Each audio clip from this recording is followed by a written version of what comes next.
Hi everyone, this is doctor Shikha Gupta from दिवा hospital and IVF centre. आज मैं आपको आईवीएफ के इंडिकेशंस के बारे में बताने वाली हूँ, मतलब कौन से कपल्स को आईवीएफ करवाना चाहिए।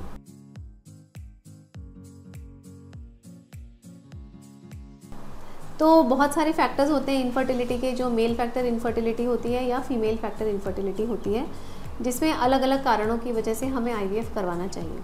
तो सबसे पहले हम कारण लेते हैं मेल फैक्टर इनफर्टिलिटी, मतलब कौन से मेल फैक्टर ऐसे हैं जिसमें कि हमें डायरेक्टली आईवीएफ के बारे में सोचना चाहिए। सबसे पहले अगर जो पेशेंट है उसका जो सीमेन एनालिसिस का रिपोर्ट है उसके हिसाब से अगर उसके शुक्राणु जो हैं 1 मिलियन से कम मोटिलिटी अगर उनकी है तो वो आईवीएफ का डायरेक्ट इंडिकेशन है।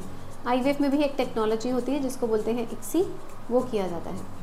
सेकंड है एजोस्पर्मिया, मतलब ज़ीरो स्पर्म काउंट, जिसमें कि हम शुक्राणु जो है वो पेशेंट की डायरेक्ट गोली में से निकालते हैं, जिसको कि टेसे कहा जाता है या माइक्रो टेसे कहा जाता है। तीसरा इंडिकेशन जो मेल फैक्टर में जिसमें रिक्वायर्ड होता है वो होता है multiple IUI failures. Mail factor की वजह से अगर हमने पेशेंट का आईयूआई किया, कई बार किया और सक्सेस नहीं मिली, तो फिर पेशेंट को इक्सी करवाना चाहिए या आईवीएफ करवाना चाहिए। चौथा इंडिकेशन मेल फैक्टर का होता है इरेक्टाइल डिसफंक्शन, जिसमें कि मेल्स को इरेक्टाइल डिसफंक्शन होता है और वो फीमेल से रिलेशन नहीं रख पाते और उनके पहले कुछ आईयूआई साइकिल्स हुए हैं और वो आईयूआई साइकिल्स फेल हो गए हैं। तो मेल फैक्टर रिलेटेड ये 4 कॉमनेस्ट कारण हैं जिसके लिए हमें आईवीएफ के बारे में सोचना चाहिए। फीमेल फैक्टर्स जो हैं जिनमें हमें आईवीएफ करना चाहिए वो अलग अलग पार्ट्स में डिवाइड किए जा सकते हैं, जैसे ovarian factor, tubal factor, uterine factor. तो सबसे पहले अगर हम ओवेरियन फैक्टर को लें तो जो ओवेरियन फैक्टर जिसमें आईवीएफ ही ट्रीटमेंट है वो है प्रीमेच्योर ओवेरियन फेलियर, मतलब पेशेंट के बीज ही नहीं बनते, बचपन से ही उसकी ओवरीज में कुछ ऐसा प्रॉब्लम हो गया जिसकी वजह से उसमें बीज बनना बंद हो गया या बीज उसका बना ही नहीं। तीसरा होता है कि कैंसर पेशेंट्स होते हैं, कीमोथेरेपी लिया, रेडियोथेरेपी लिया और ओवरीज में बीज बनने बंद हो गए, या पेशेंट को ओवरीज में कुछ ऐसी बीमारी हुई जिसकी वजह से ओवरीज उसकी निकालनी पड़ गई, जैसे कि एंडोमेट्रियोसिस के पेशेंट होते हैं या ओवेरियन कैंसर के पेशेंट होते हैं। इन पेशेंट्स के अंदर पेशेंट को टेस्ट ट्यूब बेबी ही ऑप्ट करना पड़ता है, रूटीनली प्रेगनेंसी नहीं हो पाती। दूसरा जो कॉमन प्रॉब्लम होता है ओवरीज के साथ होता है वो होता है polycystic ovarian syndrome. Polycystic ovarian syndrome में इक्सी तब करा जाता है जब सब प्रकार के इलाज फेल हो जाते हैं। Simple treatment, IUI, ovarian drilling, ये सब कर लिया और पेशेंट कंसीव नहीं हुआ, पेशेंट को इक्सी आईवीएफ समझाया जाता है। तो ये हो गया ओवरीज के बारे में।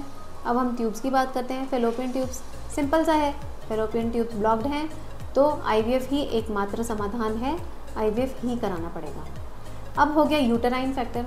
यूटराइन फैक्टर मतलब गर्भाशय के कारण इस तरह की कि जिसके लिए हमें डायरेक्ट टेस्ट ट्यूब बेबी के बारे में सोचना पड़े, ऐसे डायरेक्ट इंडिकेशंस कम होते हैं। पर लेकिन जैसे कुछ कंडीशंस हैं जिसमें सिंपल ट्रीटमेंट के बाद पेशेंट अगर कंसीव नहीं होता, तो अगर पेशेंट को हाफ यूट्रस मतलब यूनिकॉर्नुएट यूट्रस है, डबल यूट्रस मतलब बाइकॉर्नुएट यूट्रस है, या पेशेंट को एशरमेंस मतलब यूट्रस के अंदर जाले बने हुए हैं, या पेशेंट को फाइब्रॉइड्स के लिए बहुत सारी सर्जरीज हुई हैं और अब वो नेचुरली कंसीव नहीं कर पा रही है, तब फिर हम आईवीएफ कंसीडर करते हैं। चौथा होता है फीमेल सेक्सुअल डिसफंक्शन, जिसके अंदर फीमेल सेक्सुअल एक्टिविटी के लिए रेडी नहीं होती। तब हमें ऐसा होता है कि पेशेंट को जो भी ट्रीटमेंट दें उससे मैक्सिमम चांसेस और मिनिमम अटेम्प्ट्स में पेशेंट कंसीव हो जाए। तो ये हो गए कॉमन कारण आईवीएफ के।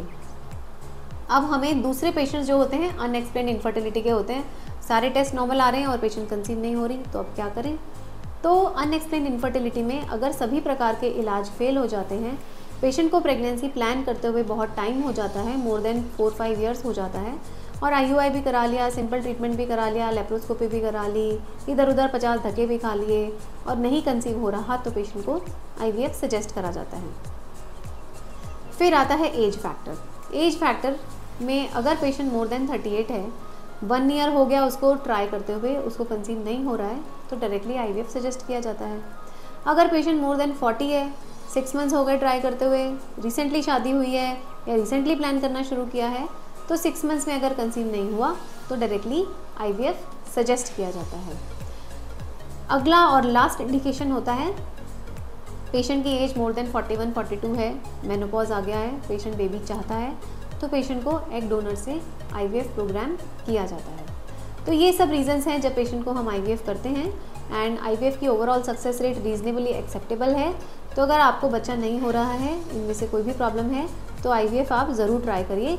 ऐसे निराश होने और हताश होने और IVF से स्पेशली डरने की ज़रूरत नहीं है। Thank you.